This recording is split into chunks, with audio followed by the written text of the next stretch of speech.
У царей есть один предмет, который внешне напоминает булаву, называемый жезлом, который символизирует царскую власть.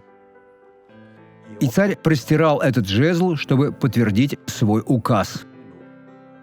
Псалмопевец, написавший Псалом 124, сказал: «Ибо не оставит Господь жезла нечестивых».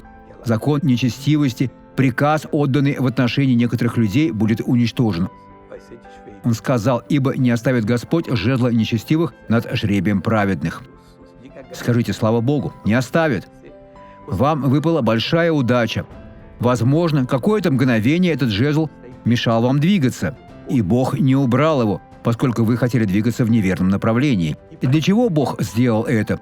Дабы праведные не простерли рук своих к беззаконию. Бог не хочет видеть, как они делают нечестивые вещи.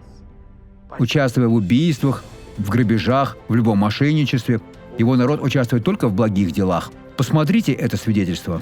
Оставьте ненадолго ходунки. Вы не могли ходить самостоятельно? После того, как я Но упала. теперь вам не нужно держаться, идите. Ангел Божий будет поддерживать вас во время ходьбы. Не нужно за него держаться, без страха, только с верой. Скажите: во имя Иисуса я смогу. Во имя Иисуса я смогу. Тогда идите во имя Иисуса. Ни на кого не опирайтесь, не опирайтесь. Расступитесь, чтобы она прошла. Расступитесь, расступитесь. Не нужно передавать ходунки. Пусть рядом будет один из служителей. Не сомневайтесь, не сомневайтесь, не сомневайтесь. Скажите: во имя Иисуса я могу ходить. Во имя Иисуса я могу ходить. Тогда ходите, поднимайте колени. Ходите нормально. Отбросьте всякий страх, поскольку Бог сейчас с вами. Как долго вы не могли так ходить? Уже 2 года. 2 года. Но сейчас Бог дарует вам здоровье. Во имя Иисуса. Вот так, во имя Иисуса. Во имя Иисуса. Как прекрасно, друзья. Вот как Бог начинает делать свое дело. Я благодарю Бога. Вы верите, сестра? Я очень верю. Кто сегодня пришел с вами? Моя дочь. Тогда пойдите и обнимите свою дочь. Пойдите и обнимите дочь. Идите. Не бойтесь. Идите спокойно. Спокойно. Спокойно. И очень позитивно. Позитивно. Позитивно во имя Иисуса. Наш Бог потрясает. Наш Бог потрясает. Наш Бог могуч. Он спасает. Он исцеляет. Он творит чудеса и сотворит еще больше.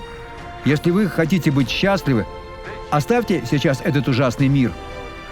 Придите сюда, придите познать моего Спасителя. Он прекрасен. Теперь помолимся. Отец, во имя Иисуса мы молимся, чтобы разрушить все зло, что нападает на этих людей. Я обличаю всякое зло, я запрещаю и говорю: уйди во имя Иисуса Христа. Вы поднимите руки и скажите: благодарю, Иисус. Этот год будет для вас прекрасным. Благослови вас Бог.